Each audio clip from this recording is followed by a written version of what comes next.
Bienvenue sur Boîte Magique.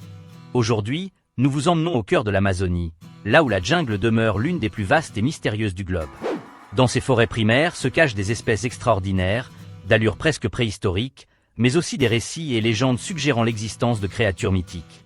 Certaines seraient des vestiges d'animaux disparus ailleurs, d'autres semblent tout droit sortis d'un passé immémorial, et d'autres encore ne sont peut-être que le fruit des imaginaires locaux. Nous allons parcourir 10 cas, mêlant cryptides, animaux hypothétiques au statut incertain, et espèces bien réelles, qui rappellent pourtant par leurs caractéristiques l'époque des dinosaures ou des grands mammifères du Pléistocène. Du grand serpent mythique appelé Yakumama aux rivières surveillé par le dauphin rose, en passant par la tortue haro ou le mystérieux mapingari, tout dans cette immense forêt humide nous pousse à croire que l'Amazonie recèle encore un grand nombre de secrets. Installez-vous confortablement, car l'aventure va nous plonger dans un univers où la limite entre mythe et réalité peut être très mince.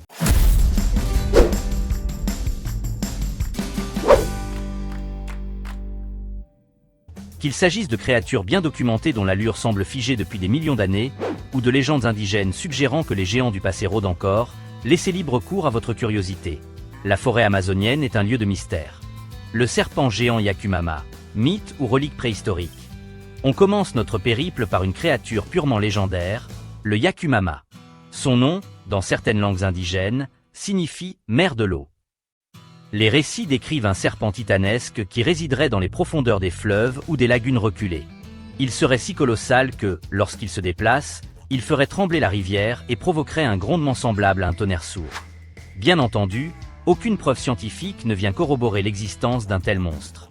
Cependant, on peut se demander si cette légende n'est pas née d'observations anciennes de superbes anacondas, dont certaines légendes locales affirment qu'ils peuvent dépasser les 10 mètres de long.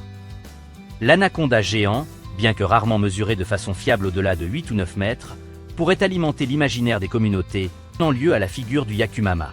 Certains vont plus loin, spéculant sur la possibilité d'un survivant inconnu, vestige d'un reptile préhistorique ayant évolué à l'abri des regards, dans la complexité de l'Amazonie. D'autres sont convaincus qu'il ne s'agit que d'une histoire destinée à effrayer les enfants pour qu'ils évitent de se baigner dans les eaux dangereuses. Dans tous les cas, le Yakumama symbolise la puissance et l'étrangeté des fleuves amazoniens, où la frontière entre réel et surnaturel se brouille aisément. L'Arapaima, ou Piracu. Géant des eaux douces. Parmi les créatures bien réelles de l'Amazonie qui évoquent un passé lointain, on trouve l'Arapaima, aussi appelé Pirarucu. Ce poisson, qui peut dépasser les 3 mètres et peser plusieurs centaines de kilogrammes, est considéré comme l'un des plus grands poissons d'eau douce au monde. Son allure robuste et ses écailles dures rappellent les prédatrices d'autrefois. Les paléontologues suggèrent que la lignée des Arapaima remonte à plus de 50 millions d'années, à une époque où l'Amérique du Sud abritait d'étranges créatures aquatiques. Son comportement est également particulier. Il peut respirer de l'air en surface grâce à une vessie natatoire spécialisée, ce qui lui permet de survivre dans des eaux peu oxygénées. Cette caractéristique, rare chez les poissons, souligne son statut de relique vivante, témoin d'évolutions anciennes au sein des écosystèmes tropicaux. Le mythe autour de l'Arapaima s'amplifie quand les pêcheurs locaux racontent avoir croisé des spécimens de taille extraordinaire, plus de 4 mètres, voire 5 mètres, bien que non vérifiés. Quoi qu'il en soit, ce géant des eaux suscite fascination et respect, car il nous montre qu'il existe encore dans ces fleuves des espèces capables de défier l'imagination. Le mapingari. Un paresseux géant toujours vivant, la légende du mapingari est l'une des plus célèbres de l'Amazonie. On le décrit comme une grande créature bipède, couverte de poils, possédant parfois une bouche sur le ventre ou un unique œil. Les habitants le craignent pour sa supposée agressivité et son odeur pestilentielle. Alors, cryptide improbable ou survivant d'une espèce disparue. Certains chercheurs avancent que ces récits pourraient s'appuyer sur d'anciens souvenirs de rencontres avec Gateridés, c'est-à-dire des paresseux terrestres géants qui vivaient en Amérique du Sud il y a plusieurs milliers d'années. La possibilité qu'un dernier représentant, ou une forme proche, ait subsisté dans les recoins les plus inaccessibles de la forêt est théoriquement faible, mais pas totalement absurde pour ceux qui aiment rêver. L'hypothèse la plus communément admise est que le mapingari résulte d'une combinaison de traditions orales, d'observations d'animaux blessés ou mal identifiés, ours à lunettes, par exemple, s'il erre dans une zone tropicale, et de mythes culturels. Quoi qu'il en soit, chaque fois qu'un village signale des hurlements étranges ou prétend trouver des traces de grosses griffes, la rumeur du mapingari ressurgit.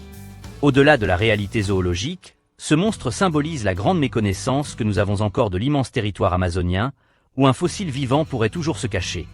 Le caïman noir, un prédateur aux origines anciennes.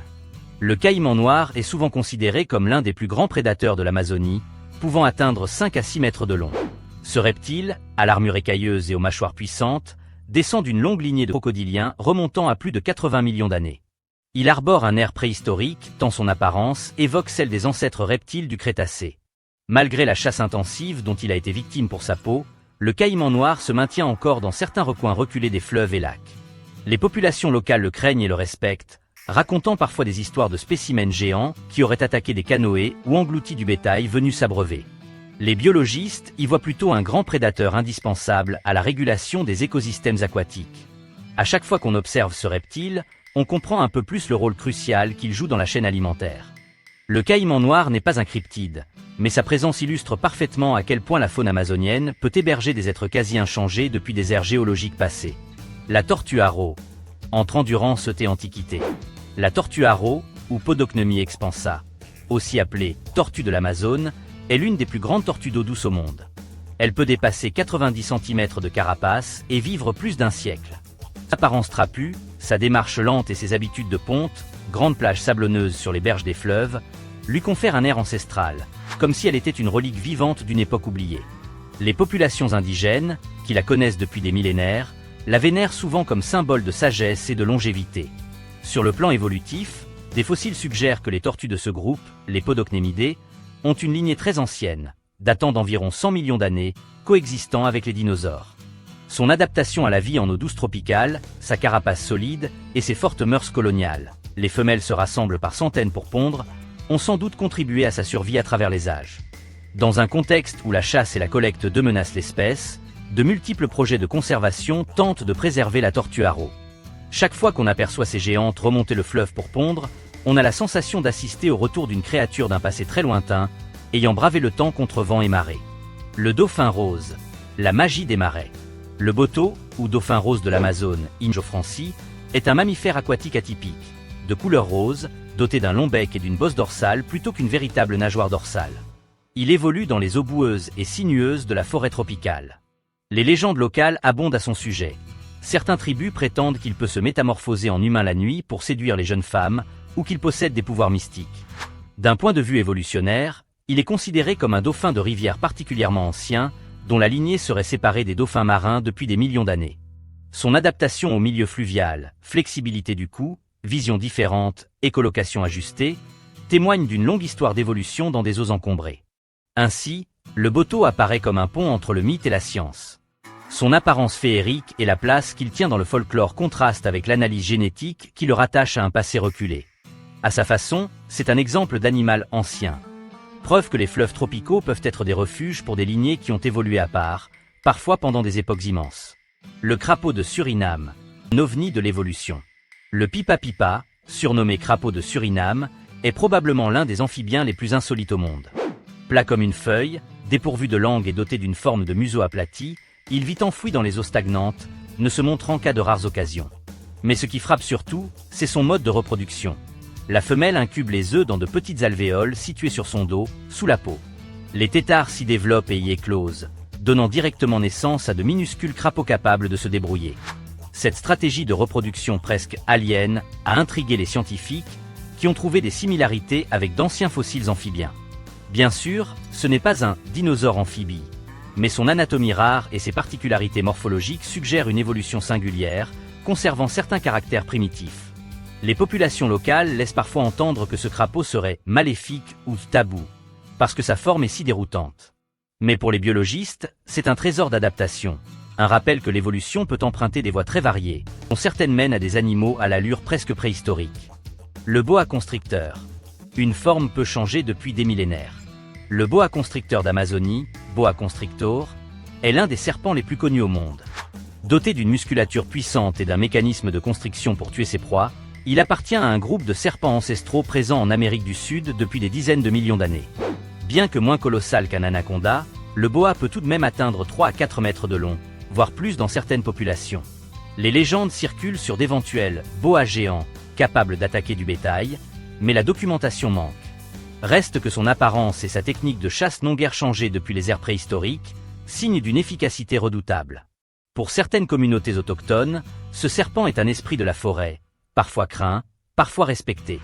L'observer se faufiler silencieusement dans la pénombre de la jungle puis surgir pour enserrer une proie, évoque la force brute de la nature, inchangée depuis d'anciennes époques. Le Piraïba, poisson chatanesque. Le Piraïba, Brachyplatystoma filamentosum, est un grand poisson-chat de l'Amazonie, parfois appelé simplement poisson-chat géant. Capable de dépasser les 2,5 mètres de long et d'atteindre un poids de plus de 200 kg, il figure parmi les plus grands siluriformes d'eau douce. Les pêcheurs en parlent souvent avec appréhension, car certains affirment qu'il peut s'en prendre à de petits animaux, voire à des chiens s'approchant trop près de l'eau. Sur le plan évolutif, les siluriformes, poissons-chats, forment un groupe ancien, dont les fossiles montrent une présence datant de plus de 100 millions d'années. La morphologie du Piraïba, avec sa large gueule, ses longues moustaches sensorielles et sa silhouette massive, inspire le respect. Il se nourrit de poissons plus petits et de charognes, sillonnant les eaux profondes.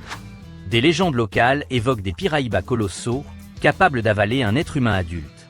Bien que cela relève surtout du récit exagéré, ces histoires ont de quoi nourrir l'imaginaire.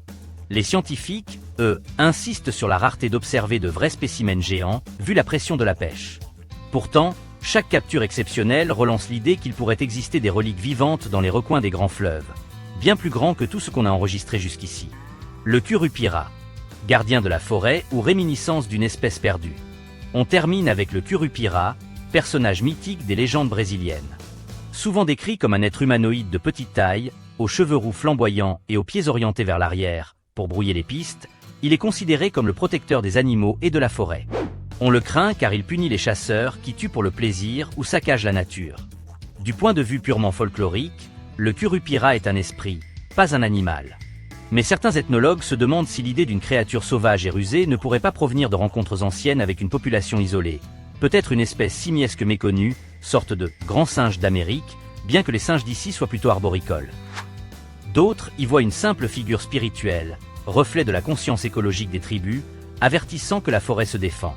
Dans les cas, le Curupira incarne la dimension mystique de l'Amazonie, où la présence d'un esprit rougeau, disposant d'un savoir secret, sur la jungle est crue par beaucoup.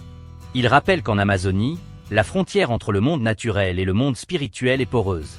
On pourrait presque dire que le Curupira personnifie l'idée même que des créatures inconnues, oubliées, se cachent sous le couvert végétal. Cette exploration des 10 créatures, réelles ou légendaires, de l'Amazonie nous montre à quel point la plus grande forêt tropicale de la planète est un lieu de paradoxe. On y trouve des espèces authentiquement préhistoriques, du moins sur le plan de la lignée génétique, comme l'arapaima, la tortue haro, le boa constricteur ou le caïman noir, qui témoignent d'une étonnante continuité depuis des temps anciens. On y rencontre aussi des récits fantastiques qui pourraient naître d'observations déformées ou d'une symbolique culturelle. L'Amazonie demeure largement inexplorée dans certaines zones. Les scientifiques y découvrent régulièrement de nouvelles espèces de plantes, d'insectes ou de petits vertébrés. Qui sait s'il ne reste pas quelques animaux de taille plus imposante, passés inaperçus jusqu'ici. Les légendes qui parlent de serpents géants ou de paresseux monstres ne sont pas prouvées, mais l'histoire de la science regorge d'exemples où le folklore a fini par orienter la découverte d'espèces réelles. Pensons aux gorilles, longtemps considérés comme mythiques par les Occidentaux. Au-delà de la question « est-ce que tel monstre existe ?», c'est la richesse de l'écosystème qu'il faut retenir. Les créatures avérées comme le caïman noir ou le poisson-chat Piraïba incarnent déjà un héritage vivant de millions d'années. Quant aux créatures légendaires, elles enrichissent l'imaginaire et la culture des peuples amazoniens, tout en préservant un certain mystère. Dans tous les cas, que l'on croit ou non aux créatures cryptides, l'Amazonie demeure un refuge pour la vie sauvage la plus ancienne et la plus inventive. On y voit des fossiles vivants dignes d'un film préhistorique, ainsi que des mythes ancrés dans la réalité d'une forêt impitoyable et gigantesque. Respecter cet univers, c'est admettre que nous n'avons pas encore percé tous ses secrets. Merci d'avoir suivi cette nouvelle vidéo de Boîte Magique dédiée aux potentiels vestiges préhistoriques de l'Amazonie et aux récits mythiques du fleuve. Nous espérons que ce voyage vous aura intrigué et fait rêver. Peut-être qu'un jour, une expédition tombera sur une preuve tangible d'un serpent démesuré ou d'un paresseux géant. D'ici là, la magie opère encore. Tant que la jungle reste, elle continuera de nous offrir son lot de légendes et de découvertes fascinantes. Restez connectés pour d'autres aventures passionnantes, et n'hésitez pas à partager vos impressions ou questionnements. Qu'est-ce qui vous fascine le plus? La réalité d'un poisson colossal comme l'arapaima, ou la perspective qu'un cryptide, comme le yakumama ou le mapingari, se cache vraiment dans l'ombre? Sur ce, prenez soin de vous, et ne vous égarez pas trop au bord du fleuve. L'Amazonie veille sur ses mystères.